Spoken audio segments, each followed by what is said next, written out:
Hello there, and welcome to Simple Sleepy Science. Tonight, we drift into the world of birds. Right now, outside your window, there are creatures that can see colors you've never seen, hear sounds you've never heard, and navigate using skills that would make a supercomputer jealous. There are over 10,000 species of birds on Earth. Some weigh less than a penny. Others stand taller than you. Some never touch the ground their entire lives. And they're all doing something remarkable right now, whether you notice them or not. If you enjoy these quiet journeys into the peaceful side of science, please like and subscribe so you don't miss more calming stories tomorrow. Leave a comment telling us where you're watching from and what time it is there. We'd love to know where our fellow science lovers are resting tonight. This is your place for calm curiosity and rest. So, settle in, get comfortable, and let's explore these peaceful facts together. The story of birds begins with something you'd never expect. Inside every sparrow outside your window lives a dinosaur. Not a distant relative, not a cousin separated by millions of years. An actual dinosaur, breathing and flying and singing right now. When paleontologists dug up the bones of Tyrannosaurus rex, they found something strange in the fossils. Hollow spaces where bone should be, air pockets running through the skeleton. The same air pockets that run through the bones of every bird alive today. 66 million years ago, an asteroid crashed into Earth. The impact threw so much dust into the sky that the sun disappeared for years. Temperatures dropped, plants died, and almost everything larger than a house cat went extinct. But some dinosaurs survived, small ones, feathered ones, the ones that could fly. They became every bird you've ever seen. The pigeon on your street corner carries the same basic blueprint as Velociraptor. The chicken in a farm has feet that look just like tiny dinosaur feet because they are dinosaur feet. When you hear a bird sing at dawn, you're hearing an echo of the Cretaceous period. But here's what makes this even more incredible. Birds didn't just survive by luck, they survived because of their hearts. A bird's heart beats faster than almost any other creature on Earth. A sparrow's heart pumps 400 times per minute while it rests. When it flies, that number doubles. This creates a metabolism like a fire that never goes out. Birds burn energy so fast that they need to eat constantly. Some hummingbirds must feed every 10 minutes, or they'll starve. This fast metabolism kept their dinosaur ancestors warm when the world turned cold after the asteroid hit. While other dinosaurs froze, these small feathered creatures kept their body heat. They survived the long night, and when the sun finally returned, they inherited an empty world with endless sky.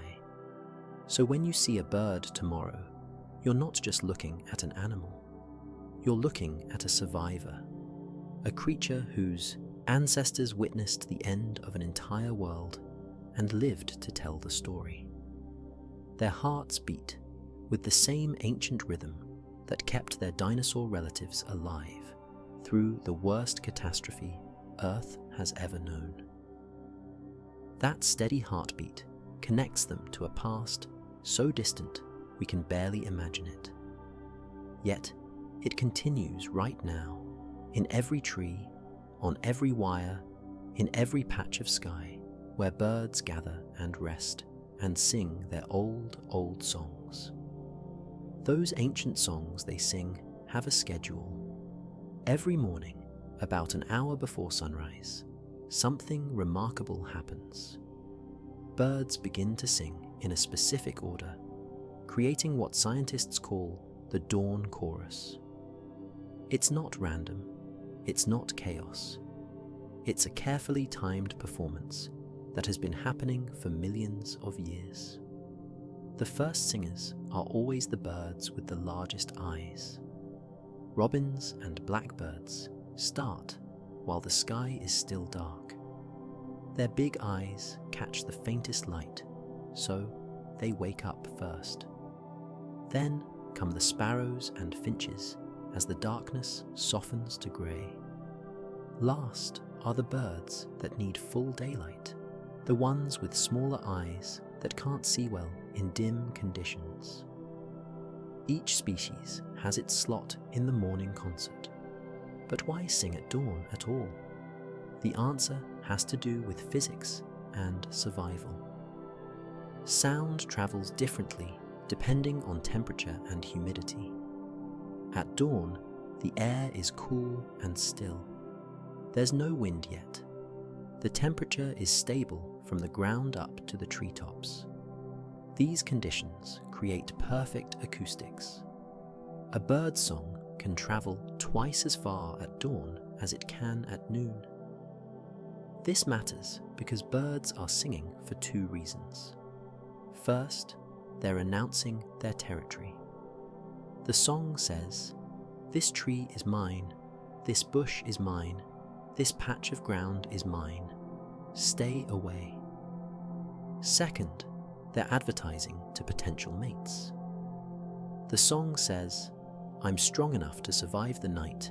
I have good territory. I have energy to spare for singing." Dawn is the best time for both messages. The stillness carries the sound farther, reaching more rivals and more potential mates. But there's another reason dawn singing makes sense. Birds can't see well enough to hunt for food yet. They can't forage in the dark. So they use this in-between time, when they're awake but can't eat, to sing. It's efficient. No wasted energy. The songs themselves are more complex than they seem. Each species has its own signature pattern. Sparrows chirp in short bursts. Thrushes create long, flowing melodies. Woodpeckers drum on trees instead of singing. But within each species, individual birds have their own style.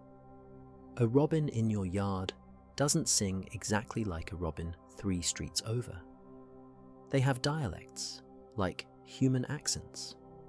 Scientists can identify individual birds just by listening to the tiny differences in their songs. Young birds learn these songs from their fathers. They listen during their first spring, memorizing the patterns. Then they practice quietly to themselves, like a child mumbling through a new language. By their second, spring, they've perfected their own version of the family song. Some species can learn new songs their entire lives. Others lock in one song and never change it. The dawn chorus fades as the sun rises, and the air warms. The perfect acoustic conditions disappear. Birds stop singing and start hunting for breakfast. But for those few minutes every morning, the world becomes a cathedral of sound. Ancient voices layered over ancient voices, each bird adding its line to a song that began long before humans existed and will continue long after we're gone. It happens outside your window every single morning, whether you're awake to hear it or not. But those songs you hear are only part of what's happening. Birds experience a world you and I will never see. When you look at a cardinal, you see red feathers. Bright, beautiful red.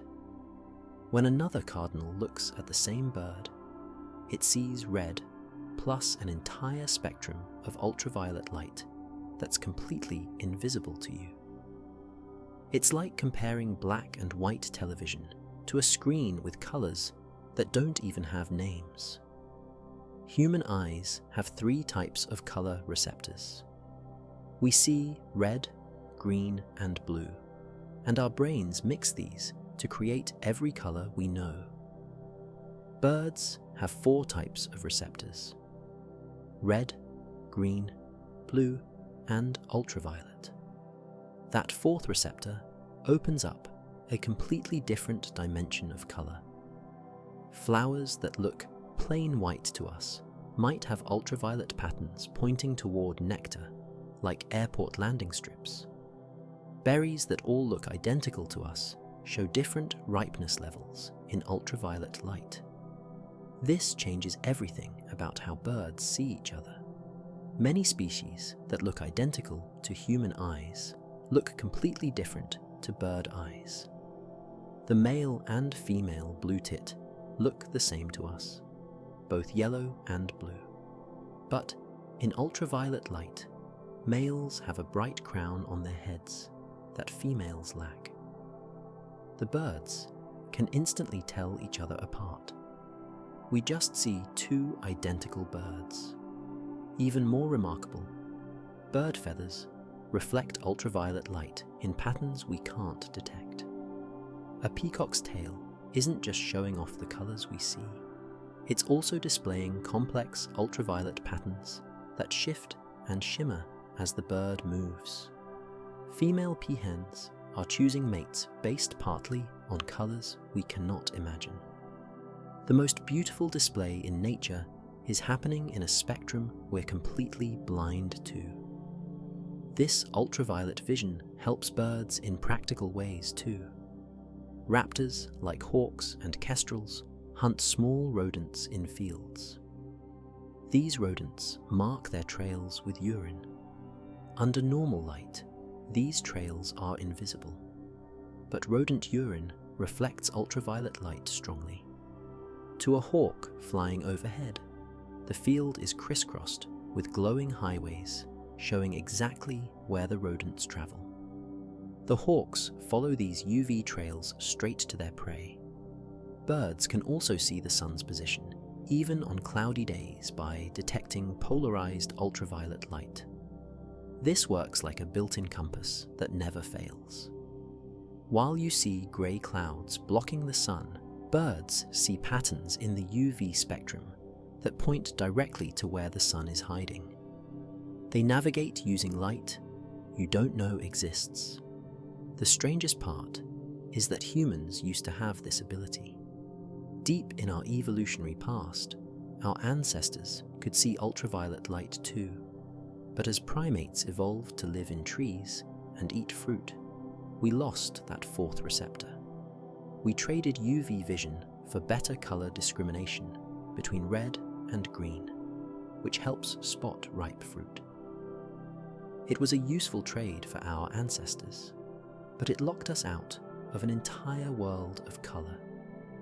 So, when a bird looks at you, it sees more than you see looking back. Your clothes might have patterns you've never noticed. Your skin might show details invisible to you. You exist in a fuller, richer world in that bird's eyes than you do in your own. And every bird you pass on the street is living in that enhanced reality, seeing secret colors in everything around them, navigating through a painted world we can only imagine.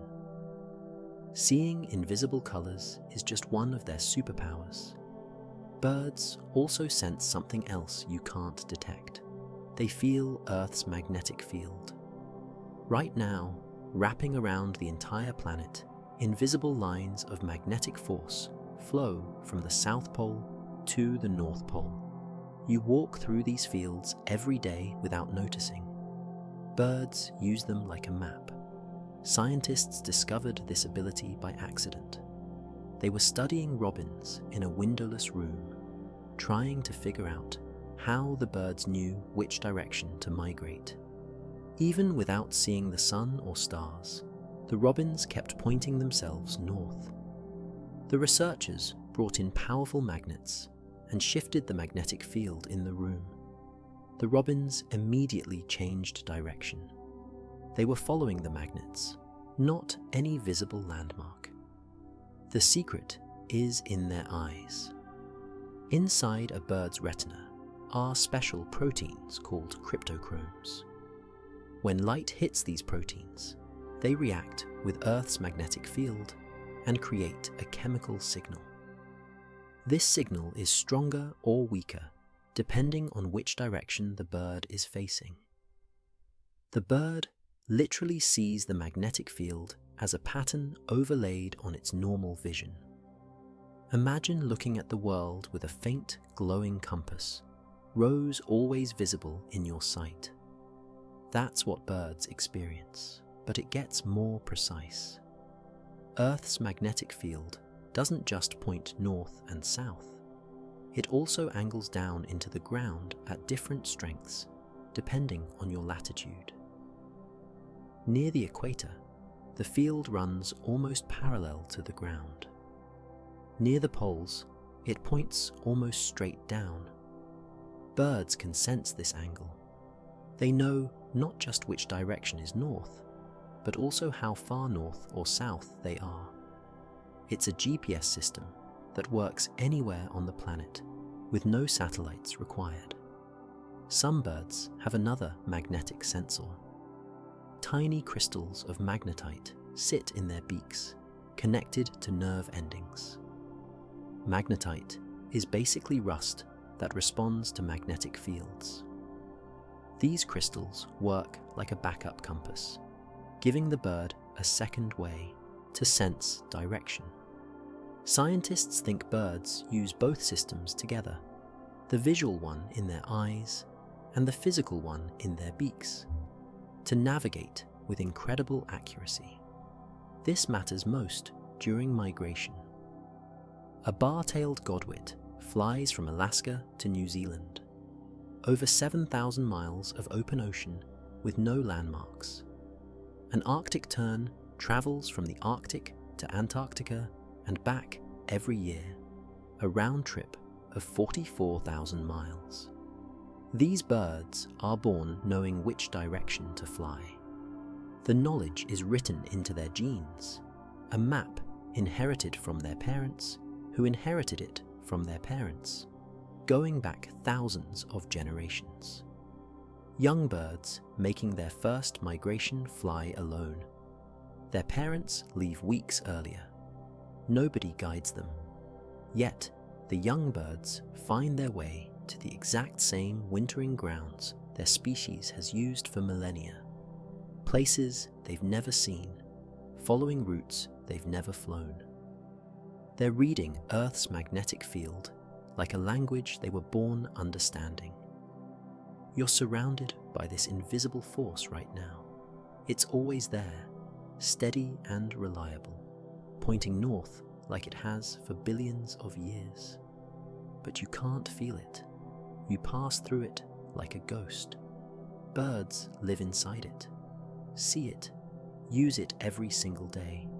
They navigate through a world of invisible guides while you need GPS on your phone to find a restaurant 3 blocks away.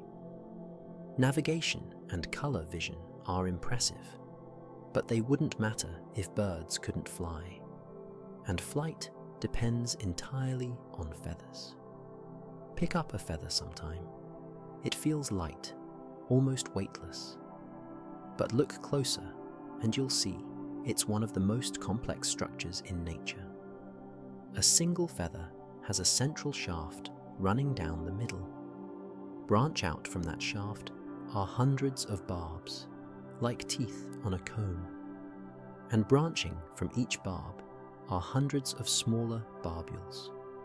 And on each barbule are tiny hooks, tinier than anything you can see without a microscope. These hooks link to the barbules on the next barb over, zipping the whole structure together like Velcro. This matters because feathers need to be two opposite things at once. They need to be flexible enough to bend in the wind without breaking, but they also need to be rigid enough to push against air during flight. The hook link system solves this. When a feather bends, some hooks release, When it straightens, they reconnect automatically. The feather repairs itself constantly, thousands of times per second during flight. The structure also makes feathers waterproof. The tight weave of hooked barbules creates a surface water can't penetrate. When rain hits a bird's back, the water beads up and rolls off. The bird's body stays completely dry underneath. You've probably seen ducks floating on a pond in the rain, perfectly comfortable while you're soaked. That's the hook-link system working. But feathers do more than repel water. They also trap air. Between the shaft and the barbs are tiny pockets of air held in place by the tight weave. Air is an excellent insulator. These trapped air pockets keep the bird's body heat from escaping. A bird can survive Arctic winters because it's wrapped in a layer of captured air molecules that never move or conduct heat away. Birds maintain this system obsessively. They spend hours every day preening, running each feather through their beak, reconnecting hooks that came loose, realigning barbs that got twisted. Near the base of their tail is a gland that produces oil. Birds spread this oil over their feathers with their beak, adding extra waterproofing and keeping the structure flexible. The colors you see in feathers come from this structure too. Some colors come from pigments, chemicals that absorb certain wavelengths of light and reflect others. Red, yellow, and black feathers use pigments, but blue and green feathers have no pigment at all. They get their color from the microscopic structure of the barbules themselves. The barbules are arranged in layers with tiny air gaps between them. Light bouncing between these layers interferes with itself, cancelling out some wavelengths and amplifying others. This creates brilliant blues and greens that shift as the bird moves and the light angle changes. It's the same physics that makes soap bubbles rainbow-colored. The structure itself creates the color. A hummingbird's throat isn't actually bright red. The barbules are structured to reflect red wavelengths when light hits at the right angle. Tilt your head and the red disappears completely. The color exists only when the geometry is perfect. And this geometry is made possible by millions of tiny hooks, each one a few millionths of a meter wide, all working together to create something beautiful and functional and impossibly light. Those perfectly engineered feathers allow birds to do extraordinary things. But one bird takes flight to an extreme no other creature matches. The common swift spends almost its entire life in the air. Not just most of the day, almost the entire year. When a young swift leaves its nest for the first time, it might not touch solid ground again for 2 or 3 years. It eats while flying. It drinks while flying, skimming the surface of lakes to scoop water into a mouth. It sleeps while flying. It even mates while flying.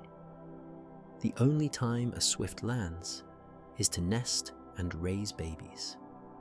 Then it goes right back up and stays there. Scientists proved this by attaching tiny tracking devices to swifts. The devices recorded every movement, every altitude change, every moment of the bird's life. The data showed swifts staying airborne for 10 months straight. Some individuals flew continuously for over 300 days without landing once. They crossed entire continents and oceans, rising on warm air currents during the day and gliding through cold air at night, never once needing to rest on a branch or rooftop.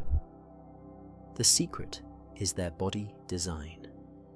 Swifts have the longest wings relative to their body of any bird. These long, narrow wings are incredibly efficient at gliding. A swift can rise on a thermal, a column of warm rising air, then glide for miles without flapping once. When the glide ends, it finds another thermal and rises again. It's like an endless staircase of air. Their feet have evolved to be almost useless for walking. The 4 toes all point forward, designed only for gripping vertical surfaces like cliff faces or walls. Swifts can't perch on branches. They can barely walk at all. If a swift accidentally lands on flat ground, it struggles to take off again. Its wings are so long that they drag on the ground. Evolution traded away their ability to land safely for the ability to fly forever.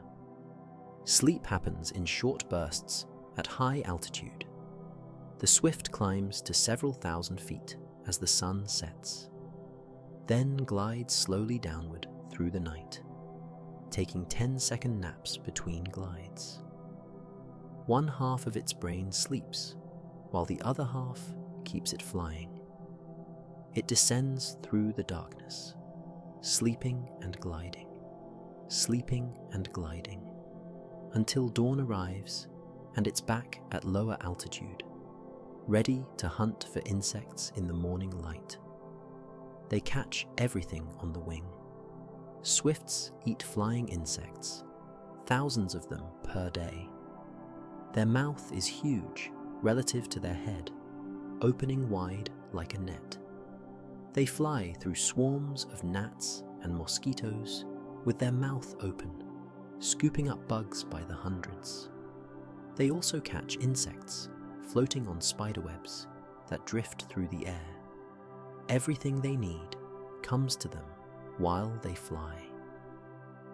A swift can travel 500 miles in a single day just looking for food. If weather is bad in one area, the bird simply flies to another region entirely. The sky is their home. The air is their ground. They've evolved to live in 3 dimensions, while the rest of us are stuck in 2. And they never get tired of it. They never need a break. They just keep going, day after day, month after month, riding the wind like it's the most natural thing in the world. Flying for months takes remarkable endurance. But there's a bird that burns energy so fast it makes the swift look lazy. The hummingbird has the fastest metabolism of any vertebrate on Earth. Its heart beats 1,200 times per minute. That's 20 times every single second. Your heart beats once, while a hummingbird's heart beats 20 times.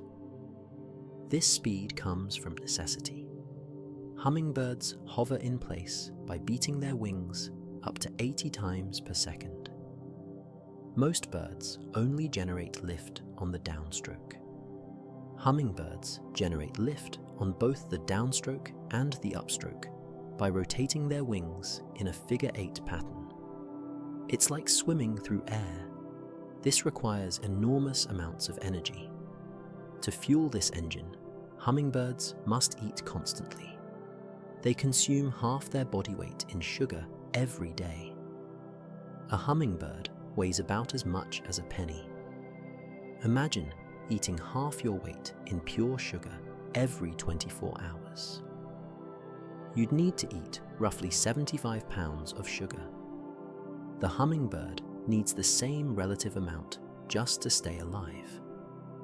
They feed every 10 to 15 minutes during the day. If they go longer without food, they begin to starve. Their blood sugar drops and they lose the ability to maintain body temperature. This creates a serious problem at night. They can't see flowers in the dark. They can't feed, and their metabolism keeps burning energy whether they eat or not. So, hummingbirds have evolved a remarkable survival strategy. Every night, they enter a state called torpor. It's deeper than sleep. their body temperature drops from 104 degrees Fahrenheit to barely above air temperature. Their heart rate falls from 1,200 beats per minute to just 50. Their breathing becomes so slow and shallow they appear dead. This state saves their life. By shutting down most body functions, they reduce energy consumption by up to 95%. They can survive the night without food, but waking up from torpor is dangerous. It takes about 20 minutes for their body temperature to rise back to normal. During this time, they're vulnerable and can't fly. They sit completely still, shivering violently to generate heat until their muscles warm enough to function. Some hummingbirds migrate thousands of miles despite weighing less than a nickel. The ruby-throated hummingbird crosses the Gulf of Mexico every spring and fall. That's 500 miles of open water with nowhere to land and rest. The bird flies for 20 hours straight, burning almost all its fat reserves. It arrives on the other side, having lost nearly half its body weight. Before migration, these hummingbirds gorge themselves for weeks. They eat so much they become nearly spherical, storing fat everywhere possible. They need this fuel.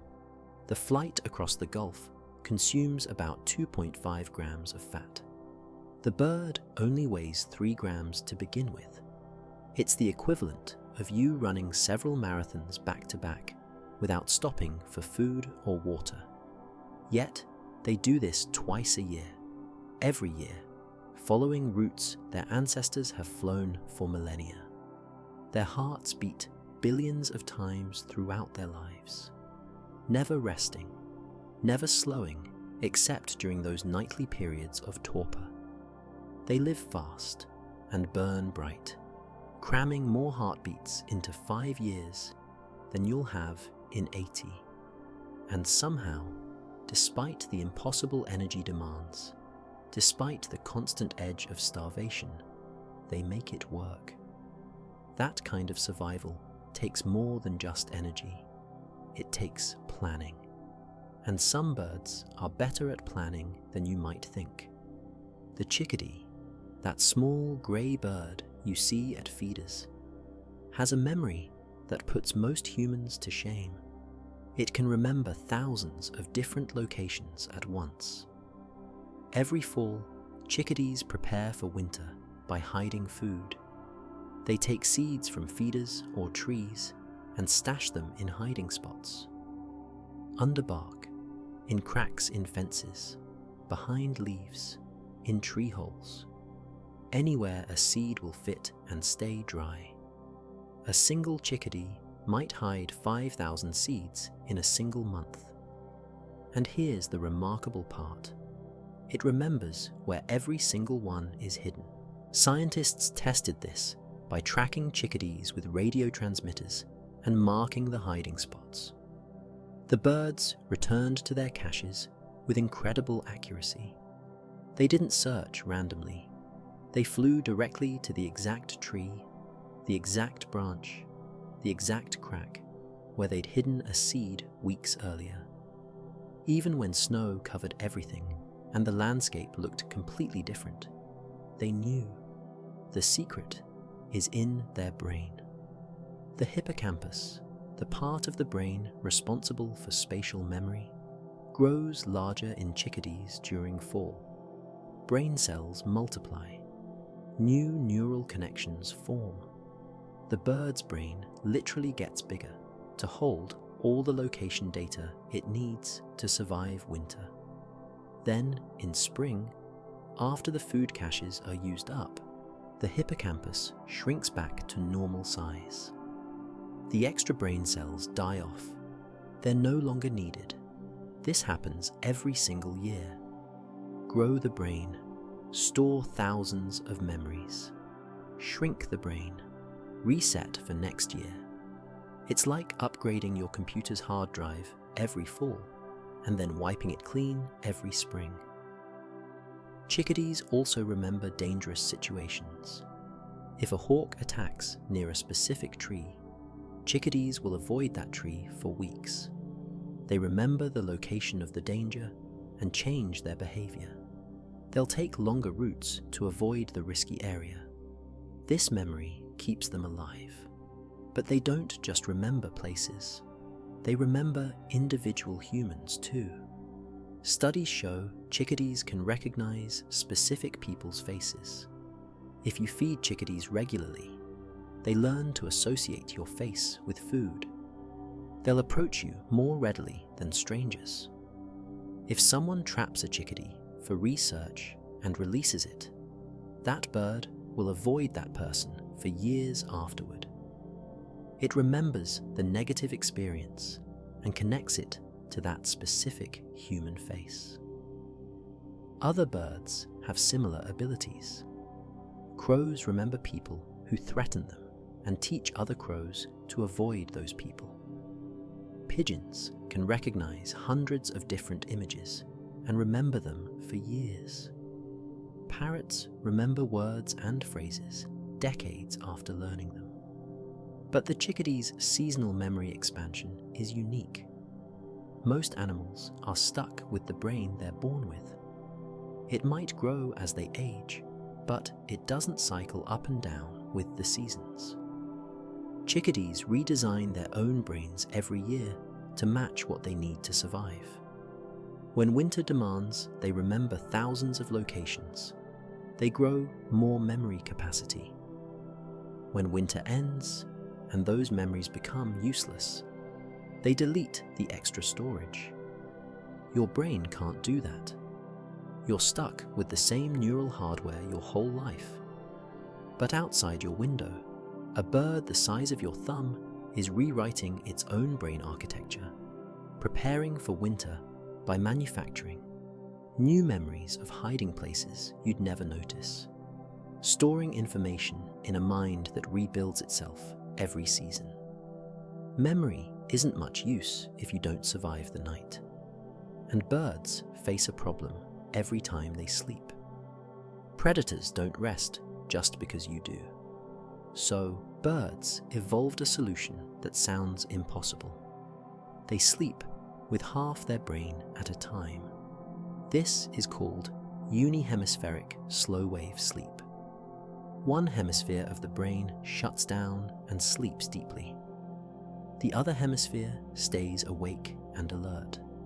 The eye connected to the sleeping half closes.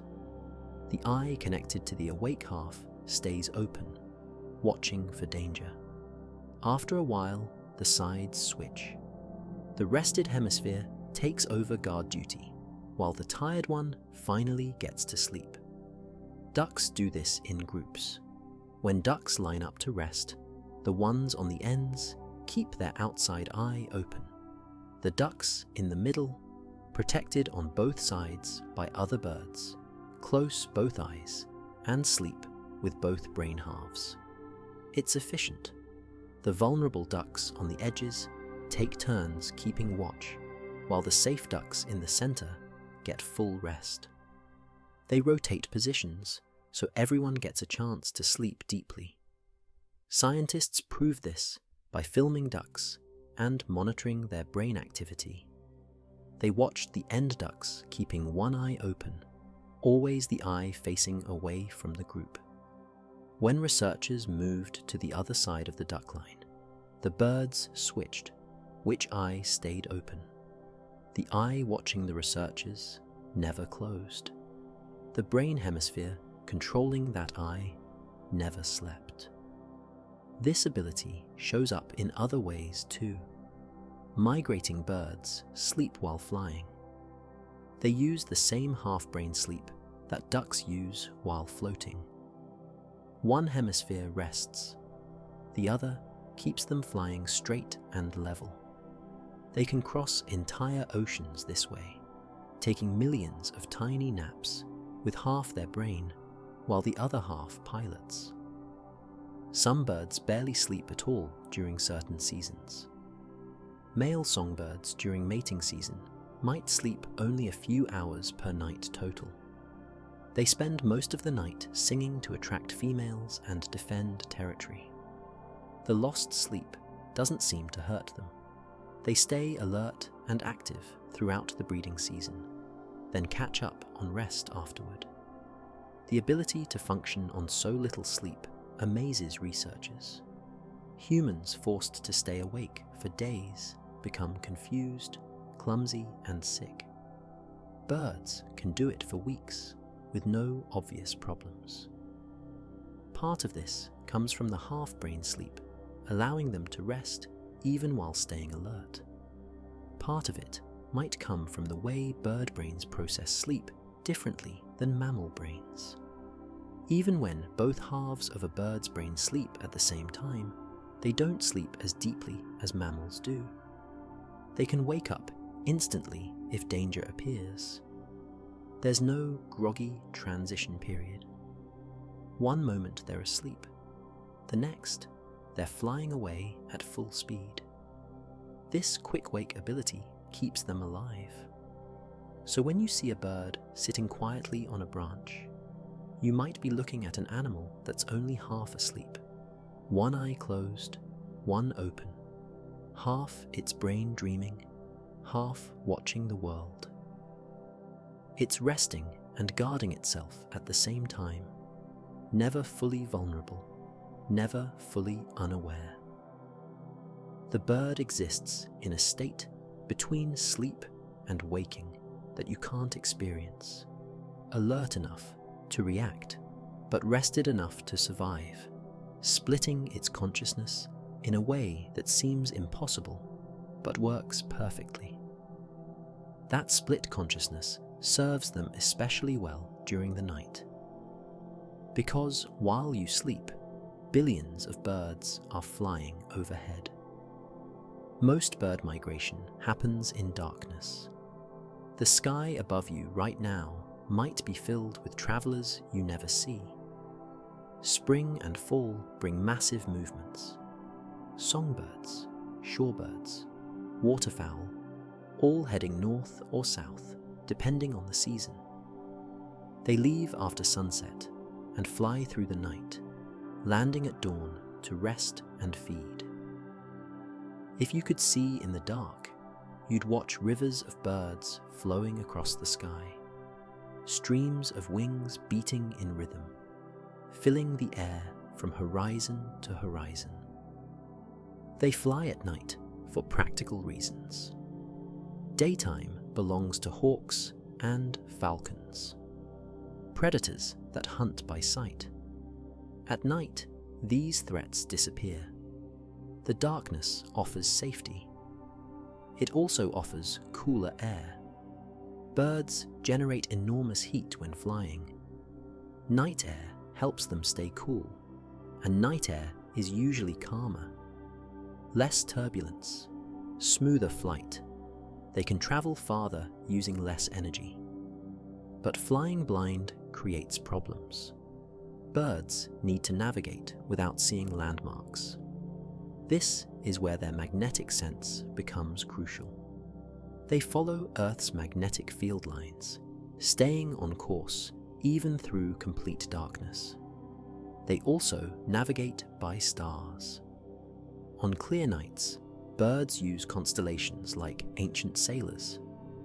They're born knowing which star patterns point toward their destination. The numbers are staggering. On peak migration nights, over 5 million birds might be flying over North America alone. That's more individual animals than live in most countries. They travel at altitudes between 500 and 6,000 feet, most of them concentrated around 2,000 feet. They're close enough that you could hear them if they made enough noise. And sometimes you can hear them. Stand outside on a quiet spring or fall night. Listen carefully. You might hear faint chirps and calls from overhead.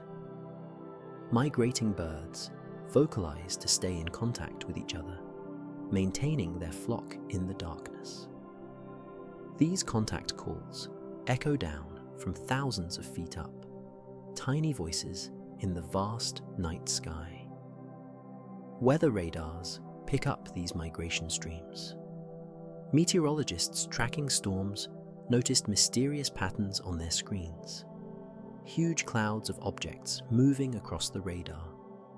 But there was no rain, no storms. They were seeing birds, millions of birds. Modern weather radar can now distinguish between rain and bird flocks. Scientists use this data to track migration in real time. Some cities have started turning off bright lights during peak migration to help the birds.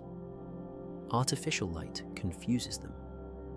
They navigate partly by the stars, and city lights create false stars at ground level. Birds get disoriented and crash into buildings. Millions die this way every year. Turning off lights during migration saves countless lives. The birds above you right now are following routes their species has used for thousands of generations. They're flying to places they've never been, guided by instinct and magnetism and starlight. They travel in darkness for safety, covering hundreds of miles each night, then dropping down at dawn to rest before the next flight. You sleep through all of it. The greatest animal migration on Earth happens while you dream. An invisible river flows overhead every night during spring and fall, carrying birds between summer and winter homes, between breeding grounds and feeding grounds, between one life and another. The sky is never empty. It's always full of travelers. You just can't see them. Those night travelers eventually reach their destination. And when they do, they have one goal: finding a mate. This is where birds become artists. The courtship displays some species perform rival any human dance or theatre production. Bowerbirds build elaborate structures to impress females. The males spend months constructing bowers, which are like small houses made of sticks. But the construction is just the beginning. After building the bower, the male decorates it. He collects colourful objects from the forest. Blue flowers, red berries, green leaves, even bits of plastic or glass if he finds them. He arranges everything by colour, creating gradients from light to dark. Some species build avenues lined with decorations leading to the bower entrance. The male's taste has to match what females find attractive. If he chooses the wrong colours or arranges things poorly, females reject him. He might spend an entire year building and decorating, only to have every female who visits walk away unimpressed. So he adjusts. He moves objects around. He finds new decorations. He tries different arrangements until he gets it right. Meanwhile, in New Guinea, birds of paradise perform elaborate dances. The male clears a stage on the forest floor, removing every leaf and twig until the ground is spotless. Then he waits for a female to visit. When she arrives, he transforms. He spreads his feathers into impossible shapes. Some species have feathers that form full circles around their heads. Others create cascading fans. The colours are extraordinary: bright blues, deep blacks, iridescent greens. But the feathers are just part of the show. The male dances. He hops side to side in perfect rhythm.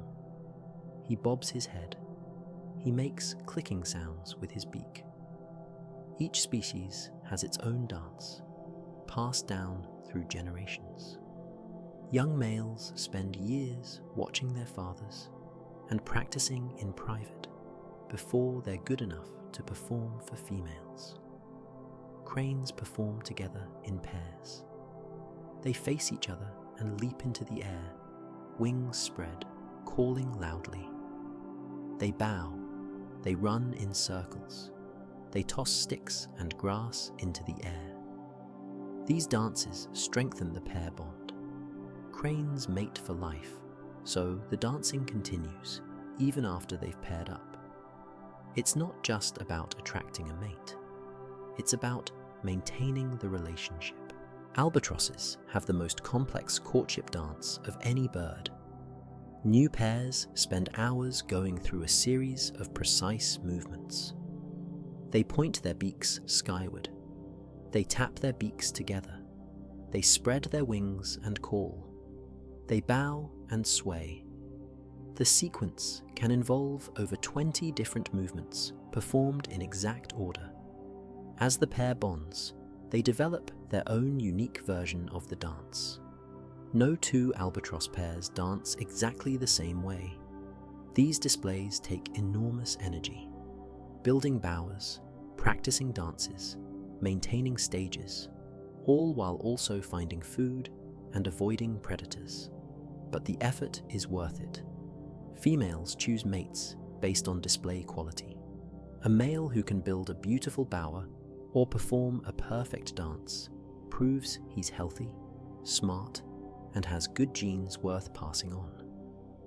So the sky fills with travelers each season, and when they land, they begin performing.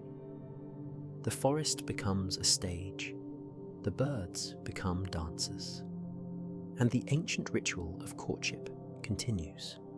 The same patterns repeated generation after generation, every movement precise, every color chosen with care, every dance practiced to perfection. All that dancing and displaying requires a body built for performance. And bird bodies are engineering marvels. Start with their bones. Pick up a bird skeleton and you'll notice something immediately. It weighs almost nothing. Bird bones are hollow, but they're not weak. They're actually stronger than solid mammal bones of the same weight. Inside each bone is a network of thin struts arranged in a crisscross pattern. Think of the Eiffel Tower. It's mostly empty space, held up by metal beams positioned at precise angles. Bird bones work the same way. The struts provide strength while keeping weight minimal. This design lets birds have large skeletons. Without the weight penalty, that would make flight impossible. But the hollow spaces serve another purpose. They're filled with air, and this air connects directly to the bird's lungs through a system of air sacs. When a bird breathes, air flows through its lungs and into these air sacs, which extend into the hollow bones. The bird is literally filling its skeleton with air every time it inhales. This creates the most efficient respiratory system in nature. When you breathe, air flows into your lungs, then back out the same way it came in. Your lungs extract oxygen only during the inhale part of the breath. Birds extract oxygen during both inhale and exhale. Air flows through their lungs in one direction constantly, like a river instead of waves on a beach. Here's how it works. When a bird inhales, fresh air enters the lungs and also fills the air sacs in the back of its body. When it exhales, that stored air from the rear air sacs flows forward through the lungs again. So the lungs receive fresh air during both parts of the breathing cycle. This means birds extract nearly twice as much oxygen from each breath as mammals do. This matters especially at high altitude. The air on top of mountains is thin. Humans struggle to breathe up there. Our lungs can't extract enough oxygen from the limited air available. but birds fly over the Himalayas regularly. Bar-headed geese migrate over Mount Everest, flying at altitudes above 29,000 feet, where the air has 1/3 the oxygen of sea level air. Humans at that altitude need supplemental oxygen or they die. Birds just keep flying. Their efficient respiratory system pulls enough oxygen from thin air to power their flight muscles. They're crossing the tallest mountains on Earth without even noticing the altitude. The same system helps during intense exercise. Flight demands enormous amounts of oxygen. A bird's muscles burn energy faster than almost any other animal activity. The constant flow of oxygenated air through their lungs provides fuel for this effort. They never get winded the way mammals do. They can fly for hours without their muscles cramping or failing. Even at rest, birds breathe differently than you. Their breathing is faster, more efficient, constantly refreshing their blood with oxygen. This supports their high metabolism and keeps their body temperature elevated. Most birds maintain a body temperature around 104 degrees Fahrenheit, several degrees hotter than humans. So a bird's skeleton isn't just a framework for muscles. It's part of the breathing system. The bones themselves participate in respiration. Every part of the bird's body serves multiple purposes. Nothing is wasted. Nothing is inefficient. Evolution spent millions of years perfecting this design, creating a creature that can dance, migrate, and fly, using a body lighter than it has any right to be. That efficient body needs constant fuel, and once birds successfully mate and build nests, they face their most exhausting challenge: raising babies. Parent birds work harder during breeding season than at any other time in their lives. A typical songbird nest contains 4 or 5 chicks. Each chick needs to eat its own body weight in food every single day. For the parents, this means finding hundreds of caterpillars, insects, and spiders from dawn until dusk. Blue tit parents make over 1,000 feeding trips during the 3 weeks their chicks spend in the nest. That's more than 70 trips per day, every day, without rest. The parents work in shifts. One hunts while the other guards the nest. They coordinate without speaking, operating on pure instinct and timing developed over millions of years. When one parent returns with food, the other leaves immediately to hunt. The nest is never left unguarded. Predators are everywhere. Baby birds are born helpless. Their eyes are closed. They have no feathers. They can't regulate their body temperature. For the first week, a parent must sit on them constantly to keep them warm. This means only one parent can hunt for food.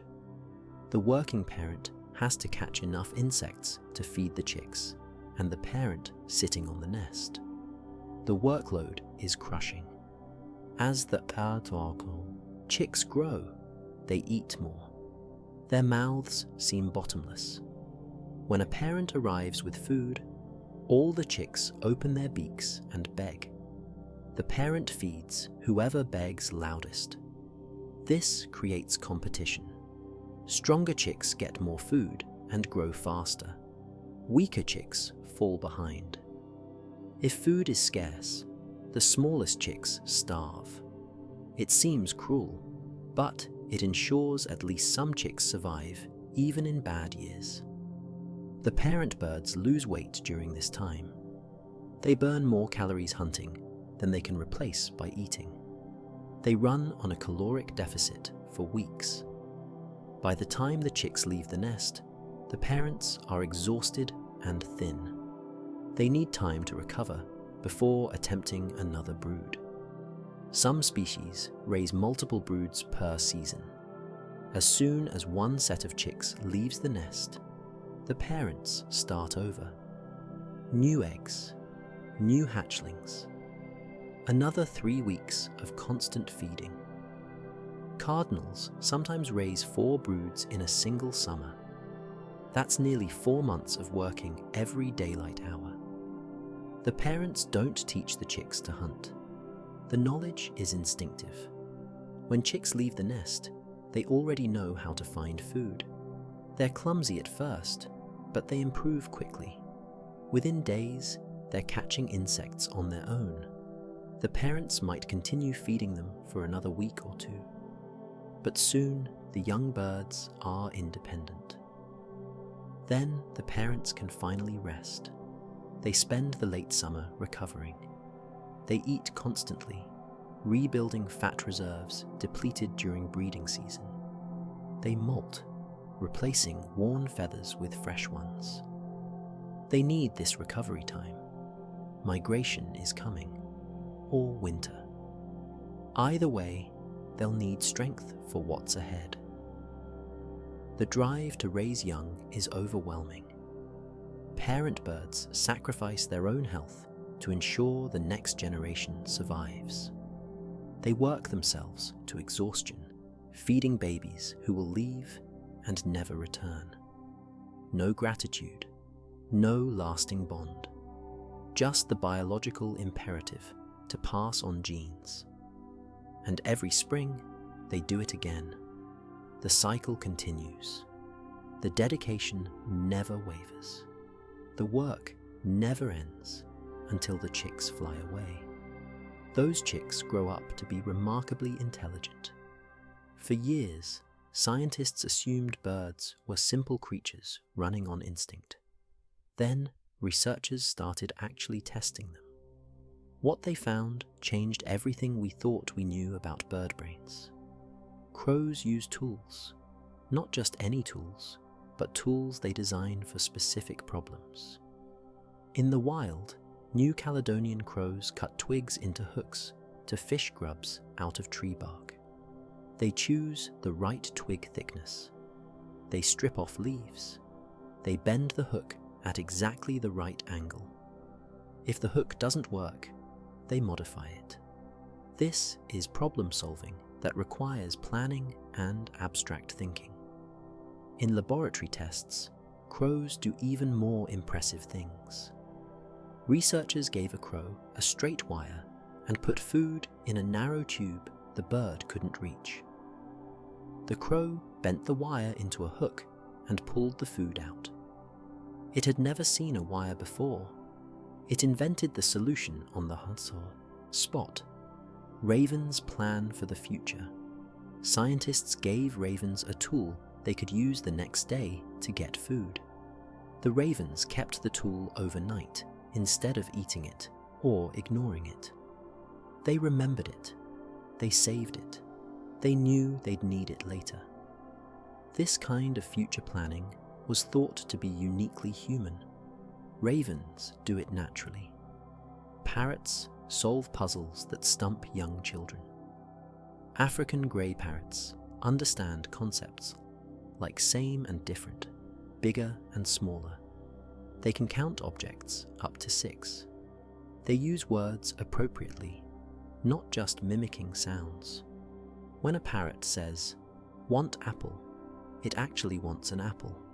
If you bring a banana, it will refuse and repeat, "apple."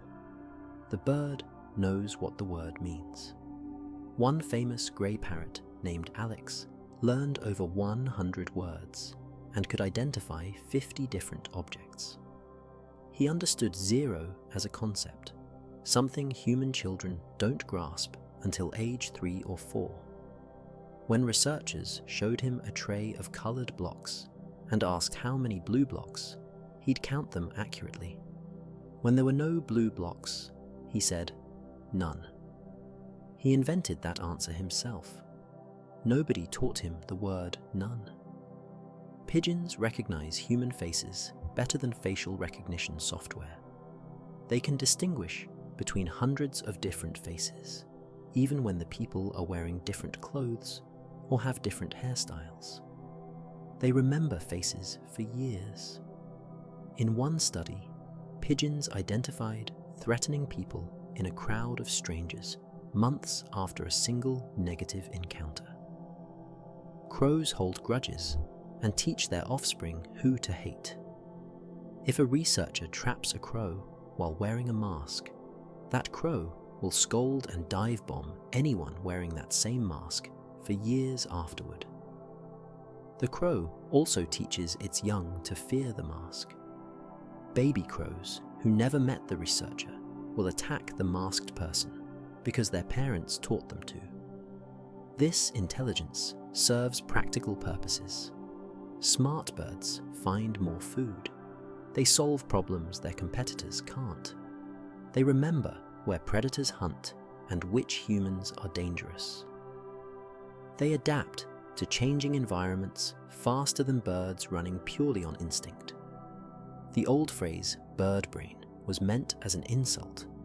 It suggested stupidity, but bird brains are incredibly sophisticated.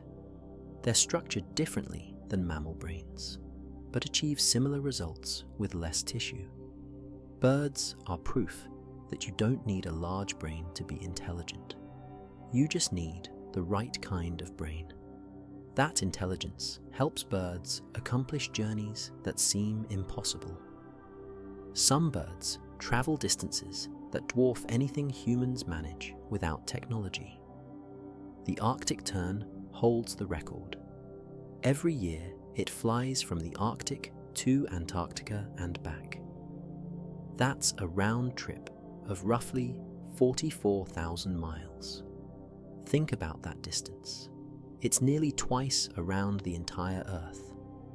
The bird weighs 4 ounces. It makes this journey every single year of its life. An Arctic tern that lives 30 years will fly over 1.3 million miles in its lifetime. That's enough to fly to the moon and back 3 times. But at least terns can stop and rest on the ocean. Bar-tailed godwits can't. These shorebirds migrate from Alaska to New Zealand in one continuous flight. No stops, no rest, no food or water for 8 or 9 days straight. They fly over 7,000 miles of open ocean where landing means drowning. Before the journey, godwits transform their bodies. They eat constantly for weeks, storing fat everywhere possible. Their organs shrink to save weight. Their intestines get smaller because they won't need to digest food during flight. Their flight muscles grow larger. By departure time, half their body weight is fat. They look swollen, barely able to fly, but that fat is fuel. They leave Alaska in early fall when weather conditions are perfect. The entire flock takes off together and flies south over the Pacific. They fly at altitudes around 5,000 feet, riding favorable winds. Their wings beat continuously for over a week. They burn through their fat reserves slowly, efficiently, making every calorie count. As they approach New Zealand, they're skeletal. Almost all the fat is gone. Their muscles are breaking down for energy. They're flying on fumes. When they finally land, they've lost nearly half their body weight. They spend weeks recovering before they can attempt the return flight. The navigational precision is astonishing. New Zealand is a small target in a vast ocean.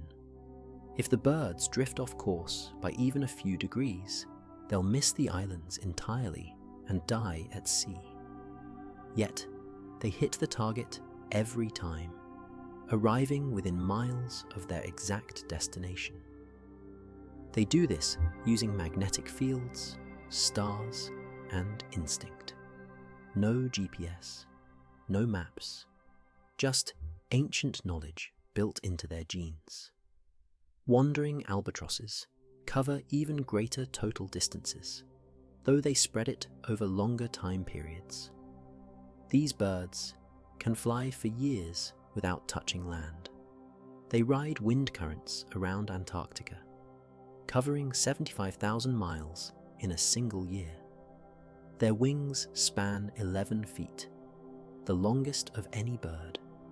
They barely flap, they just glide, using wind and waves to stay airborne.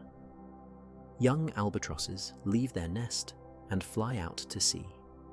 They won't return to land for 5 or 6 years. They spend their youth wandering the southern oceans, learning wind patterns, building strength.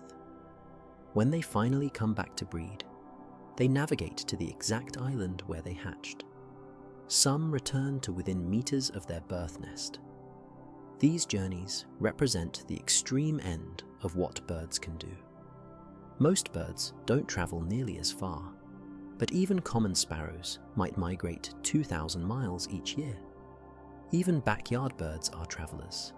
They're just doing it on a smaller scale than the champions. Those long journeys take birds through dangerous territory. And not every bird can simply fly away from threats. Some birds survive by becoming invisible. Their camouflage is so perfect, you can stare directly at them and see nothing but background. The nightjar is a master of disappearing. This bird nests on the ground among dead leaves and broken twigs. Its feathers are mottled brown and grey, with complex patterns that exactly match the forest floor. When it sits still, it ceases to exist visually. Your eyes register leaves and bark and shadow, but no bird. The nightjar can nest inches from a hiking trail and never be noticed. This works through a principle called disruptive coloration. The patterns on the bird's feathers break up its outline. Your brain looks for bird-shaped objects. It searches for smooth curves, recognizable silhouettes. The nightjar's patterns disrupt these shapes. They create false edges and fake shadows that confuse your visual processing. Your brain can't assemble the pieces into bird. Owls use similar camouflage. Tree bark has vertical lines, rough texture, random patterns of light and dark. An owl's feathers mimic all of this perfectly. When an owl presses itself against a tree trunk, the vertical streaks on its chest align with the bark patterns. The owl's outline dissolves. What remains looks like a bump on the tree, nothing more. Some birds take camouflage further. The potu sits on broken tree branches, pretending to be a broken tree branch. It points its beak skyward, closes its eyes to slits, and freezes. The pose is so convincing that researchers have walked past potus dozens of times before finally spotting them. The bird's grey feathers match dead wood perfectly. Its posture mimics a broken branch stub. Even its closed eyes look like knots in wood. Snowy owls in the Arctic become almost completely white. Against snow, they're invisible. Only their dark eyes give them away, and they can close their eyes to hide even that feature. The camouflage works in reverse too. Arctic foxes hunt snowy owls but struggle to see them against the snow. The white-on-white camouflage protects from predators above and below the food chain. Ground-nesting birds use a different strategy. Killdeer eggs are speckled and blotchy, matching the gravel and stones where the birds lay them. The eggs sit in plain view with no nest. You could walk right past them without noticing. The camouflage is so effective that killdeer don't bother building nests. The eggs are safer in the open, with good camouflage, than in a nest that might attract attention. When predators get close, killdeer adults perform a distraction display.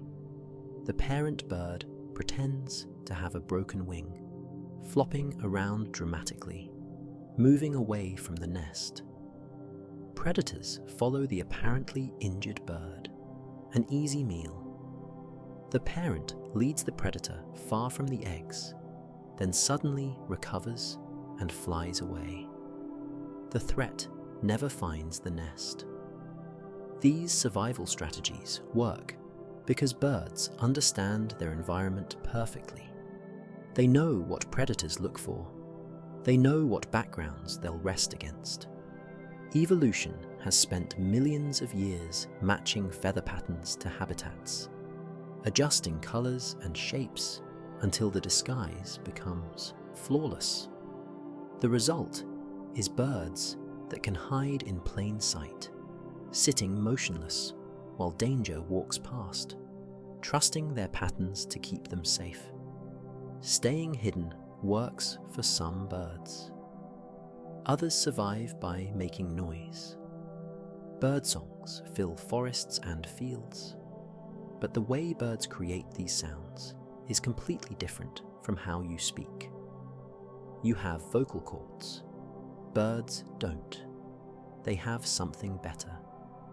Deep in a bird's chest, where the windpipe splits into two branches, leading to each lung, sits an organ called the syrinx. It's a voice box made of thin membranes stretched across the airway. When air passes through, the membranes vibrate and create sound. But here's what makes it special. The syrinx sits at a fork in the airway. Each branch can vibrate independently. This means birds can produce two different sounds at the same time. One sound from the left branch, a different sound from the right branch. When you hear a complex bird song with multiple notes happening at once, you're hearing one bird singing a duet with itself. The wood thrush does this beautifully. Its song sounds like multiple birds harmonizing. It's just one bird using both sides of its syrinx. Songbirds have the most complex syrinx with multiple sets of muscles controlling the membranes. They can adjust tension, airflow, and vibration speed independently on each side. This gives them incredible control. A mockingbird can imitate car alarms, cell phone rings, other bird species, all by adjusting how air flows through its syrinx. The syrinx evolved separately from mammal vocal cords. It's a completely different solution to the same problem of making sound. And in many ways, it's more versatile. Your vocal cords can only produce one note at a time. The syrinx can produce two. Your vocal cords need your mouth and tongue to shape sounds into words. The syrinx creates complex sounds without any help. Some birds barely use their syrinx. Storks can't produce songs at all. They clatter their beaks together to communicate. Vultures mostly hiss. They have a syrinx, but it's reduced and barely functional. These birds lost the ability to sing because they didn't need it. They communicate through other means. Parrots use their syrinx differently than songbirds. They have a thick, muscular tongue that shapes the sound coming from the syrinx. This combination lets them mimic human speech. The syrinx provides the raw sound. The tongue modifies it into recognizable words. Parrots don't have lips or teeth, yet they can produce sounds virtually identical to human speech. The complexity of bird songs comes from practice. Young birds listen to their father sing and memorize the pattern. Then they practice quietly, adjusting their syrinx muscles until they match the song they heard. Some species practice for months before getting it right. The learning process is similar to how human babies learn to speak. But unlike human speech, bird songs are partly instinctive. A young bird raised in isolation will still produce a simplified version of its species' song. The basic pattern is genetic. The refinement comes from learning. This combination of instinct and learning creates the regional dialects found in bird populations. When you hear a bird sing, you're hearing an instrument that doesn't exist in any mammal. You're hearing sounds produced by an organ you don't have, shaped by muscles you don't possess, creating harmonies you can only make with a partner. The bird is a solo performer singing in two-part harmony, filling the air with music made possible by a simple split in its windpipe. That voice develops inside a perfect package. Before any bird sings or flies or hunts, it starts as an egg. And a bird egg is one of nature's most elegant solutions to the problem of creating life outside the body. Everything a developing bird needs is sealed inside the shell. Nutrients, water, minerals, even air. The egg is a self-contained life support system that needs nothing from the outside world except warmth. It's a biological spaceship carrying a passenger from conception to hatching. The shell is made of calcium carbonate, the same material as limestone. It's hard enough to protect the developing chick from damage, but porous enough to let gases pass through. Thousands of microscopic pores allow oxygen to enter and carbon dioxide to escape. The chick inside breathes through the shell without ever leaving its protective capsule. Inside the shell, the yolk provides all the nutrition the embryo needs. It's packed with proteins, fats, and vitamins in exactly the right proportions. As the embryo develops, it slowly absorbs the yolk, converting it into muscle, bone, feathers, and organs. By hatching time, almost all the yolk is gone, used up in the construction of a complete bird. The egg white, or albumen, serves multiple purposes. It cushions the embryo, protecting it from impacts. It provides water for the developing chick, and it contains antimicrobial proteins that kill bacteria trying to enter through the porous shell. The egg is self-sterilizing, defending against infection without any help from the parent bird. At the center of all this sits the embryo, floating in a perfect environment.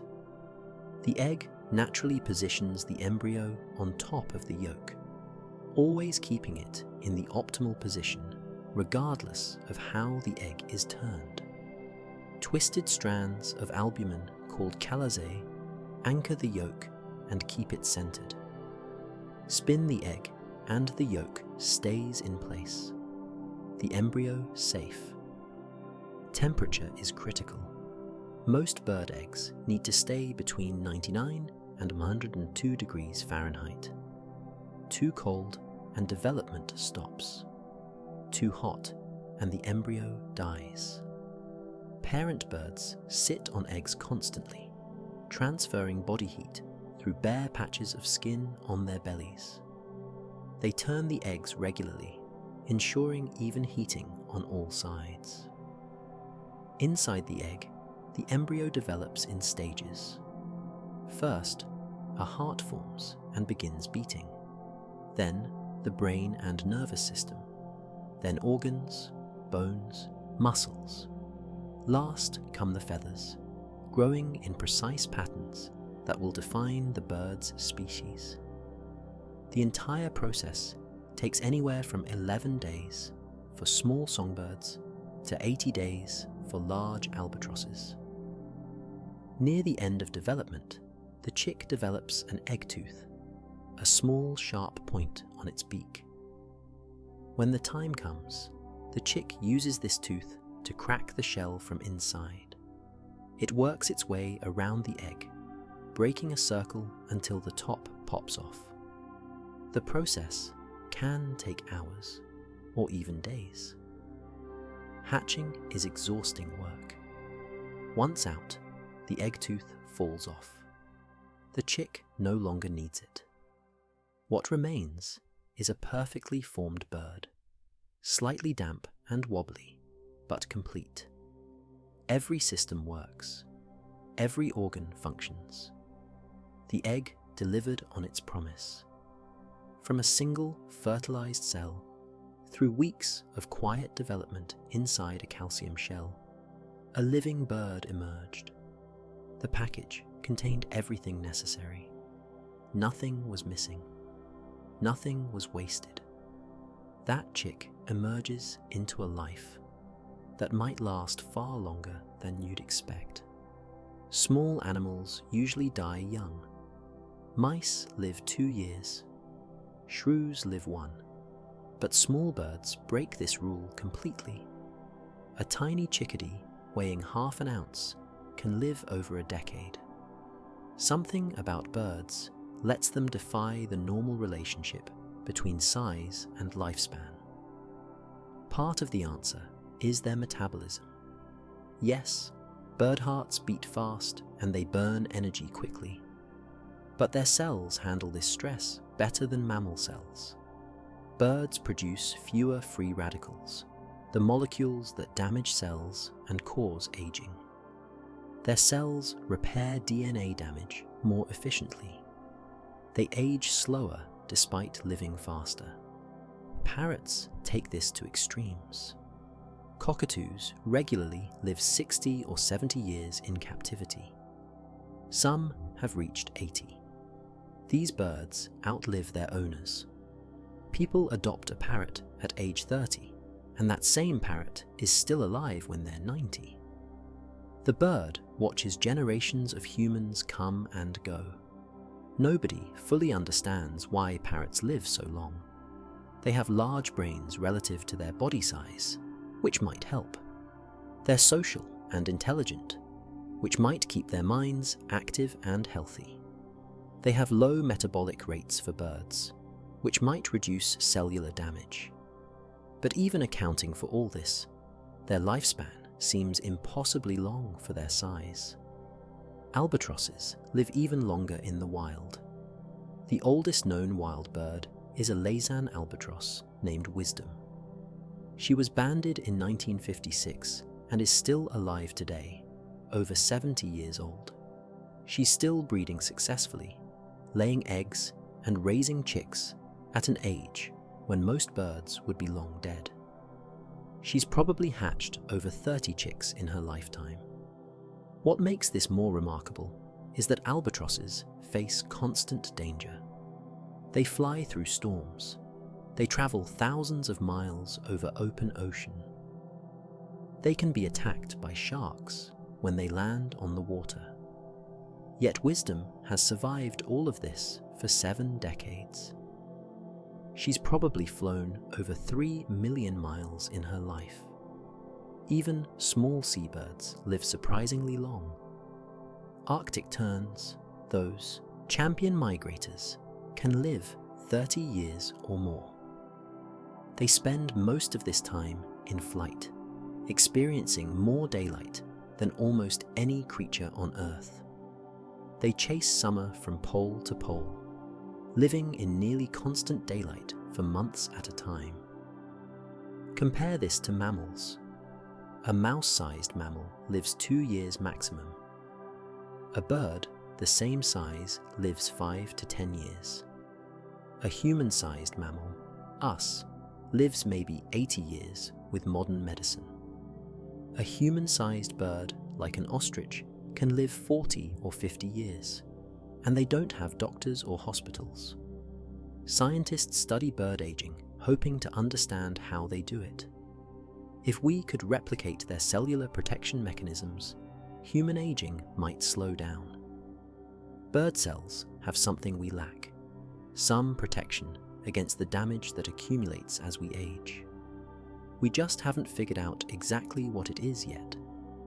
So that chickadee you saw this morning might still be around a decade from now. That crow could live 20 years. That parrot in someone's house might outlive everyone reading this. Birds exist on a different timescale. They pack more life into smaller bodies. They travel farther, see more, experience more, and somehow manage to keep going long after similar-sized mammals would have died. Those long lives serve a purpose beyond the bird itself. Birds connect the world in ways most people never notice. They're not just flying around looking beautiful. They're doing essential work that holds entire ecosystems together. Start with seeds. Birds eat fruit and berries, then fly miles before the seeds pass through their digestive system.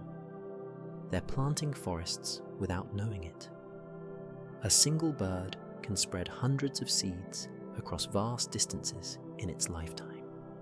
Trees grow in places they'd never reach on their own because birds carried the seeds there.